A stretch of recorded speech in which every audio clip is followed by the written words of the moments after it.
Hello guys, exam के last 30 days बचे हुए हैं। सभी लोग बहुत नर्वस हो रहे हैं। ये सोच रहे हैं कि हम जो साल भर का इतना सारा रिवीजन है उसको एक महीने में कैसे खत्म करें।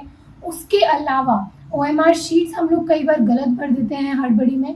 ये सारी गलतियों के कारण आपका प्रीलिम्स नहीं रुकना चाहिए और ये सारी गलतियों से आप डरिए मत। ये कॉमन है, ये मे से भी हुई थी और हर एस्पिरेंट करता है। तो ये सब गलतियां ना हो इसके लिए हमने ये वीडियो बनाया है। तो आइए देखते हैं ये वीडियो। ओके गाइस, तो एग्ज़ाम के आखिरी 30 दिन बचे हुए हैं और आप सबके मन में बहुत सारी हलचल चल रही होगी कि हम एग्ज़ाम की प्रिपरेशन कैसे करें। तो इस वीडियो में मैंने बहुत ही विशेष 4 पॉइंट्स कवर किए हैं जिनका आपको स्पेशली ध्यान रखना है ताकि आप प्रीलिम्स अपने ह्यूमन एरर्स या फिर नर्वस होके गलत ना कर दें। ओके, सबसे इम्पॉर्टेंट जो 4 चीज़ें हैं, आपके अंदर कॉन्फिडेंस होना चाहिए अपनी प्रिपरेशन को लेके। दूसरी चीज़ है वो कॉन्फिडेंस आपका रिविजन से आएगा, ये बात आपको ध्यान रखना है। Okay, third thing is smart work and most important thing कि आपको ह्यूमन एरर्स मतलब जो एरर्स हम नर्वस होके ओमिट कर देते हैं। कई बार हम बहुत नर्वस हो जाते हैं और हमारी शीट गलत भर देते हैं, रोल नंबर गलत भर देते हैं। तो ये सारी चीज़ें आपको कैसे नहीं करनी है वो हम इस वीडियो में डिस्कस करने वाले हैं। सबसे पहला इम्पॉर्टेंट पॉइंट जो है कॉन्फिडेंस। जब आप एग्जाम हॉल में एंटर करो तो आपके अंदर बहुत सारा कॉन्फिडेंस होना चाहिए और आपको अपनी प्रिपरेशन पे बहुत ज़्यादा विश्वास होना चाहिए कि मैंने जो भी प्रिपरेशन की है, मैंने साल भर मेहनत की है, तो I will be able to perform good. ठीक है, यदि आप भगवान में मानते हैं तो आप उन पर विश्वास करिए। यदि आप बहुत ज़्यादा अपनी मेहनत में सिर्फ भरोसा रखते हैं, नाचते हैं, तो आप वैसे भी अपने माइंड को ट्रेन कर सकते हैं। लेकिन ये जो हमारा माइंड है ये एक मशीन है, इसको हमको ट्रेन करना होता है। तो आपको अपने अंदर कॉन्फिडेंस बिल्डअप करना है बहुत ज़्यादा और आपको ये आई कैन वाली चीज़ जो है ये अपने अंदर फिल अप करनी है। ठीक है, लेकिन ये आई कैन की माला जपने से नहीं होगा। ये कैसे होगा? वो तब होगा जब सिलेबस कंप्लीट होगा। ठीक है, अभी देखो सिलेबस तो वैसे कभी एग्जाम का कंप्लीट हो नहीं पाता है, लेकिन फिर भी जो नेसेसरी चीज़ें हैं हम यदि वो पढ़ के जाते हैं तो हमें कॉन्फिडेंस रहता है कि हमने एग्ज़ाम का सिलेबस जो है वो कंप्लीट किया है, तो हम थोड़ा कॉन्फिडेंट होकर एग्ज़ाम देने जाते हैं। ठीक है, अब सिलेबस कैसे कंप्लीट होगा? तो देखिए आखिरी के 30 दिन बचे हैं, है ना। आप एकदम से अपनी कुछ भी स्ट्रैटेजी चेंज करेंगे, कुछ भी बहुत सारा एकदम से नया पढ़ेंगे तो आप बहुत ज़्यादा घबरा जाएंगे। तो आपको क्या करना है, ये मैं फॉलो करती थी। जब आप कैलेंडर पे डेट्स लिखेंगे और ये क्रॉस करेंगे तो ये this is the wrong method, क्योंकि इससे क्या होता है आप घबराने लगते हो ना, आपको डर लगने लगता है कि शिट 4 दिन बचे हैं, 3 दिन बचे हैं, 2 दिन बचा है। तो ये तरीका नहीं है।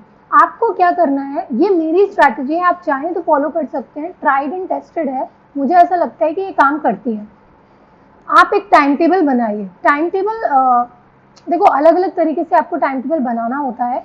मैंने किस तरीके से टाइम टेबल बनाया था ये देखिए, जैसे आपका टॉपिक 1, टॉपिक 2, टॉपिक 3, टॉपिक 4, अगले 20 या 25 दिनों में आप अपने टॉपिक्स डिसाइड कर लीजिए कि ये 3 दिन में मुझे ये टॉपिक ख़त्म करना है, फिर ये 3 दिन में मुझे यूनिट 2 ख़त्म करना है, फिर ये 3 दिन में मुझे यूनिट 3 ख़त्म करना है, फिर अगले 3 दिन में मुझे यूनिट 4 ख़त्म करना है। तो जैसे ही आपका वो होता जाए, एक एक बार रिविजन होता जाए, उस पर आप टिक मार्क लगाते जाइए। तो ये आपको एक पॉजिटिव वाइब्रेशन आपके अंदर जनरेट करता है, पॉजिटिविटी आपको आती है कि मेरा सिलेबस कंप्लीट होता जा रहा है। तो मेरे हिसाब से this is the right way आपका सिलेबस रिवाइज करने के लिए। ठीक है, देखो रिवीजन जो है हम बहुत अलग अलग तरीके से कर सकते हैं। यदि आप कैलेंडर सामने लगा के डेट्स क्रॉस करते रहेंगे तो आपको थोड़ा सा मतलब ये जनरल ह्यूमन टेंडेंसी है, आपके मन में डर बढ़ेगा। इससे बेटर हम टिक मार्क वाला फंडा अपनाते हैं। आप अपना सिलेबस बनाइए, टाइम टेबल बनाइए, सिलेबस वाइज जो टॉपिक आपको पहले करना है वो वेरी करेगा person to person. Stick on the wall, आप अपनी दीवार पे सामने स्टिक करिए और जैसे ही आप 3 दिन में करते जाते हैं, देखो आपको डेली अपना लक्ष्य दिखेगा। ठीक है, तो आप उसको टिक मार्क करते जाएंगे तो आपको 3 दिन बाद कॉन्फिडेंस आएगा, चलो मेरा ये हो गया। फिर 6 दिन बाद, जब आज से 20 दिन बाद आप देखेंगे तो you will be happy and confident. वो कॉन्फिडेंस जो है एग्जाम हॉल में बहुत ज़्यादा हेल्प करता है आपका एग्जाम अच्छे से सॉल्व कराने में, आप गलतियां ना करें उसमें। ठीक है, तो एक तो ये तरीका है। दूसरी चीज़ आपको टाइम टेबल बनाते वक्त क्या याद रखना है कि आपको लॉन्ग टर्म ऑब्जेक्टिव पे फोकस करना है। आपका लॉन्ग टर्म ऑब्जेक्टिव है एग्जाम निकालना, इसीलिए आपको सारे टॉपिक्स को धीरे धीरे कवर करना है, क्योंकि प्रीलिम्स में सब कुछ इंपॉर्टेंट होता है। दूसरी बात, इस बार उन्होंने सिलेबस जो है यूनिट वाइज डिवाइड किया है, तो हर यूनिट का अपना इक्वल वेटेज है। वीकली लर्निंग ऑब्जेक्टिव, तो ये वीकली लर्निंग ऑब्जेक्टिव या 3 दिन या 4 दिन के हिसाब से आप अपना टाइम टेबल बना सकते हैं कि मुझे 4 दिन में ये टॉपिक खत्म करना है, अगले 4 दिन में ये टॉपिक खत्म करना है, ठीक है। डेली अचीवमेंट में आप देखिए, ये वेरी करता है पर्सन टू पर्सन, ये आपको करना हो तो आप करो। डेली अचीवमेंट में आप रात में यदि चाहें तो आप लिख के सो सकते हैं कि आज मैंने ये पढ़ा, या जनरली वही टिक मार्क वाला फंडा आप अपनाइए, वो आपको बहुत हेल्प करेगा। Good sleep is very important. यदि आपका डेली अचीवमेंट होगा तो आप अच्छे से सोएंगे, आपका ब्रेन हेल्दी रहेगा, माइंड एंड बॉडी दोनों हेल्दी रहना बहुत इंपॉर्टेंट है एग्जाम में, ये चीज़ आप प्लीज़ ध्यान रखिएगा, ठीक है। वेरी इंपॉर्टेंट कि जो भी चीज़ आपको पसंद है, कोई भी फिजिकल एक्सरसाइज करिए, जॉगिंग करिए, जिम जाते हैं तो जिम जाइए, बट एटलीस्ट 1 आवर आपको अपने लिए निकालना है, अपनी बॉडी के लिए, अपनी माइंड के लिए। 15 मिनट्स मेडिटेशन अगर कर सकते हैं तो, और उसके अलावा आपको फिजिकल वर्क करना है। देखिए क्या होता है कि हम एक जगह जब बैठे बैठे कंटिन्यूसली पढ़ते रहते हैं एग्जाम में, तो हमारा बॉडी माइंड स्टक हो जाता है। इसीलिए बहुत इंपॉर्टेंट है कि आप अपनी बॉडी माइंड को भी रिलैक्स करो, ताकि आप नए तरीके से, जैसे कोई भी बैटरी होती है ना, वो गर्म हो जाती है बहुत ज़्यादा देर तक काम करने के बाद, आपको उसको रिलैक्स करना होता है ताकि वो फिर से अच्छे से काम करे। सिमिलरली आपकी ब्रेन और बॉडी काम करती है। तो मॉर्निंग इवनिंग, यदि आप वर्किंग प्रोफेशनल नहीं हैं और यदि आप सिर्फ प्रिपरेशन कर रहे हैं, तो कम से कम आप सुबह आधा घंटा, शाम को आधा पौन घंटा अपने लिए दीजिए। वॉकिंग, जॉगिंग, जो आपको कॉमेडी शोज पसंद है वो देखिए, बट कोई ना कोई फिजिकल एक्सरसाइज आप करिए। और उसके अलावा रिविजन, आपको रिविजन पे बहुत फोकस करना है। देखिए आखिरी के महीने में ना आपको हज़ारों कोचिंग्स, हज़ारों वेबसाइट्स मिल जाएंगी कि ये इंपॉर्टेंट क्वेश्चन है, ये इंपॉर्टेंट क्वेश्चन है। आपको एक कोई सोर्स अपना स्टिक करते हुए रिवीजन करना है। कोई भी ऑथेंटिक सोर्स आप पकड़िए और बार बार रिवाइज करिए, वही ज़्यादा इम्पॉर्टेंट है, ठीक है। 10 अलग अलग जगह से चीज़ें पढ़ने से बेटर है। जो जैसे मध्य प्रदेश के लिए लोगों को बहुत मिथ्स होते हैं, आप कोई भी एक बुक फॉलो कर रहे हैं उसी को रिवाइज करिए। हमारा जो टारगेट है वो है 80 क्वेश्चन सही सॉल्व करना, बाकी 20 क्वेश्चन में आपके तुक्के लगने हैं, लग जाएंगे, आपकी किस्मत है।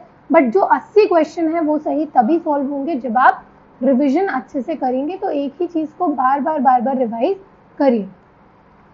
इसके बाद जो सबसे इम्पोर्टेंट पॉइंट है एक और, वो ये है कि हम बहुत सारे ह्यूमन एरर्स करते हैं। देखिए आप मान लीजिए ये सारी चीज़ें फॉलो कर रहे हैं, आप एक्सरसाइज कर रहे हैं, आप अच्छे से पढ़ रहे हैं, आपका सिलेबस भी कंप्लीट हो गया है।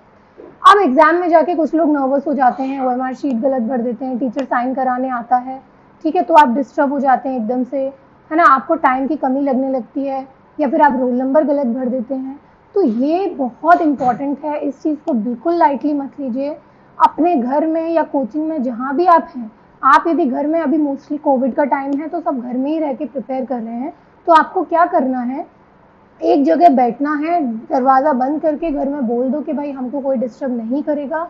2 घंटे एक टेस्ट पेपर लो, ओएमआर शीट के प्रिंट आउट निकाल लो, ओएमआर शीट कहीं से खरीद लो, और उसी एनवायरनमेंट में आप कम से कम 10 से 15 टेस्ट दे लीजिए।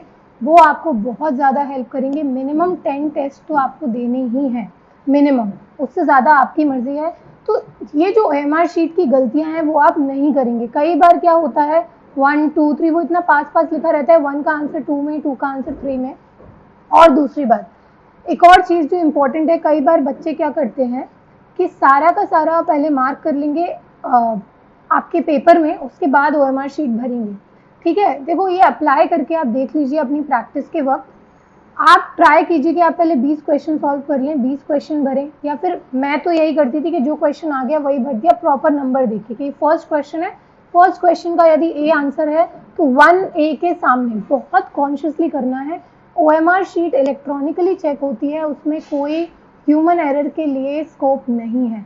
तो इस ओएमआर शीट के और 1-2 नंबर से कई बार प्रीलिम्स रह जाता है, तो ये आपको बहुत ज़्यादा विशेष ध्यान रखना है कि ओएमआर शीट भरने की प्रैक्टिस आप घर से ही कर लीजिए।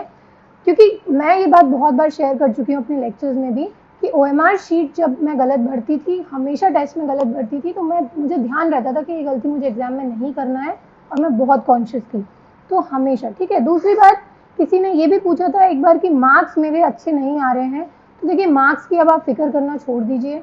मैं अपना एग्जाम्पल दे देती हूँ, एमपीपीएससी प्रीलिम्स की टेस्ट सीरीज़ में मेरे कभी 60-70 से ज़्यादा मार्क्स नहीं आते थे।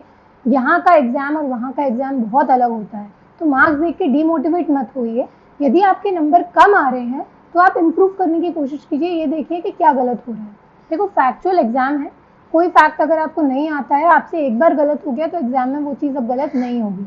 तो यहाँ के मार्क्स से मत डरिए, कम मार्क्स आ रहे हैं कोई बात नहीं, आप सिर्फ प्रिपेयर करते रहिए, ठीक है।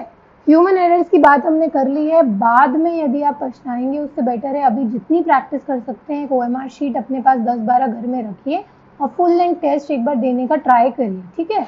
और पूरा उसी एनवायरनमेंट में, जिस एनवायरनमेंट में एग्जाम होता है, आप हर बार अपना एग्जाम पेपर और शीट ऐसे ही लेके बैठिए जैसे आप एग्जाम वहाँ दे रहे हैं, ठीक है। उतनी ही नर्वसनेस जब आप वो फेस कर लेंगे ना, वो नर्वसनेस, तो आपको एग्जाम में वो फेस करने में प्रॉब्लम नहीं होगी, ठीक है। नर्वस तो देखो सभी होते हैं, इवन मैं भी नर्वस हुई थी, बट वो सारे नर्वसनेस जो है हम वो फेस करके आ चुके हैं, तो हमारा ब्रेन जो है वो पूरा ट्रेन हो जाता है कि हमें उसके साथ कैसे डील करना है, ठीक है। इसीलिए ये इम्पोर्टेंट है कि OMR शीट में आप प्रैक्टिस करें।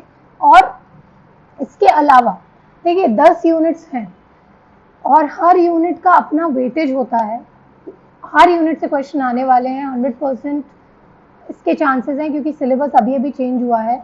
जो स्कोरिंग टॉपिक्स हैं, जैसे यूनिट 10 बहुत स्कोरिंग है, यूनिट 10 के लेक्चर्स अभी मैं रेगुलरली ले रही हूँ क्योंकि यूनिट 10 में कमीशंस हैं और फिक्स क्वेश्चन होते हैं। कमीशन का चेयरमैन कौन है, उनका अपॉइंटमेंट कैसे होता है, उसके 1 पेज में 2 पेज में नोट्स बना के रखिए, लास्ट टाइम पे वो रिवाइज करके जाइए। MP GK, क्योंकि MP का वेटेज इतना बढ़ गया है, MP की ज्योग्राफी बहुत ज़्यादा स्कोरिंग होती है, ठीक है। MP की ज्योग्राफी, आर्ट एंड कल्चर काफ़ी स्कोरिंग होता है, तो उसको अच्छे से प्रिपेयर करिए। हिस्ट्री में भी जो आपका मॉडर्न हिस्ट्री वाला पार्ट है वो काफ़ी स्कोरिंग होता है, वो इंटरेस्टिंग चीज़ें हमको याद रहती हैं। तो ऐसे करके जो इम्पोर्टेंट टॉपिक्स हैं और जो स्कोरिंग टॉपिक्स हैं, जैसे जब सिलेबस चेंज नहीं हुआ था तब एक्ट हुआ करते थे, अब जो है जो इम्पोर्टेंट स्कोरिंग टॉपिक्स हैं उनको आपको ज़्यादा अच्छे से रिवाइज करना है, जो कम समय में आपको ज़्यादा आउटपुट दे रहे हैं। तो ये आपको ध्यान रखना है कि हमें हार्ड वर्क के साथ साथ स्मार्ट वर्क भी करना है। एंड स्मार्ट वर्क का मतलब क्या है कि आप अपनी बॉडी, अपनी माइंड, सारी चीज़ों का साथ में ध्यान रख रहे हैं और टाइम पे पढ़ भी रहे हैं। ये सारी चीज़ें आपको एक कॉन्फिडेंट, एक हैप्पी इंसान बनाएंगी, जिससे आपका एग्ज़ाम भी अच्छा होगा, ठीक है। उसके अलावा यदि आपको रिवीजन में कोई प्रॉब्लम आ रही है तो हमारी क्लासेस रेगुलरली 6 बजे से 8 बजे तक चलती हैं। 7:15 पे मेरी क्लास होती है, 6 बजे अजुल सर की क्लास होती है। जो भी इम्पोर्टेंट एक्सपेक्टेड क्वेश्चंस हैं हम लोग इसमें कराते हैं। आप ये क्लासेस अटेंड करके अपना रिवीजन भी कर सकते हैं, और यदि आप पढ़ चुके हैं तो आप अपनी नॉलेज भी चेक कर सकते हैं। MCQ बेस्ड ये क्लास होती है और टू द पॉइंट, बिल्कुल जैसा प्रीलिम्स में पूछा जाता है वैसा होता है। रिमाइंडर आप सेट कर लीजिए, मंडे टू सैटरडे 7:15 पे मेरी क्लास रहती है। मैं अभी यूनिट 9 एंड 10 मैंने कवर कराया है, और जितने भी लेक्चर्स हैं उनकी लिंक जो है आपको डिस्क्रिप्शन बॉक्स में नीचे मिल जाएगी, ओके। लास्ट में देखिए, ये सभी ने एस्पिरेंट सीरीज देखी होगी, ठीक है। ये डायलॉग है कुंवर, और ये बेसिकली कुंवर नारायण जी ने बोला है, तो ये बहुत सच बात है। यदि आप लास्ट तक मेहनत करते रहेंगे ना तो आप अपने आप कॉन्फिडेंट फील करेंगे।